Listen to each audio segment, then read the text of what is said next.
वीरब्रह्मण शर्मणमद्राज पुण्यनारायण शर्मण पौत्राज पवित्रनारायण शर्मण पौत्राज गोत्रोद्भवाय साक्षात् विष्णुस्वरूपाय श्री वेंकटेश्वर स्वामिने नमो नमः।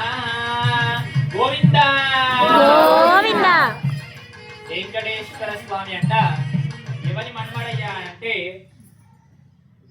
పరబ్రహ్మ శర్మనో నత్రే అంటే పరబ్రహ్మ అనే ఒక భగవంతునికి మన్వడంట ఈ వెంకటేశ్వర స్వామి. అలాగే మరి ఆ పరబ్రహ్మ కొడుకు ఎవరయ్యారంటే పుణ్యనారాయణ శర్మ. పుణ్యనారాయణ శర్మన పౌత్రాయ అంటే పుణ్యనారాయణునికి మనుమడు. అలాగే భవు వాసదేవాయ ఆయనకు కొడుకంట ఈ యొక్క వెంకటేశ్వరుడు. ఏ గోత్రంలో జన్మించాడయ్యారంటే ఏ గోత్రంలో జన్మించాడు స్వామి?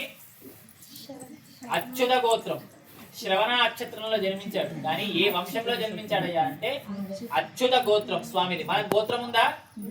మనకి ఎలా అయితే గోత్రం ఉంటుందో స్వామి కూడా అదే గోత్రం, అలాగే గోత్రం ఉంటుంది. అదే ఏ గోత్రం అయ్యా అంటే అచ్యుత గోత్రం.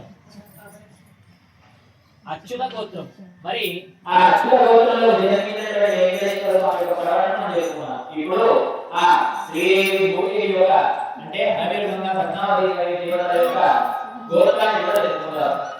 చతుస్సాగరపర్యంతో బ్రాహ్మణేశ్వరస్తు నిత్యం చతుర్వేదాధ్యాయే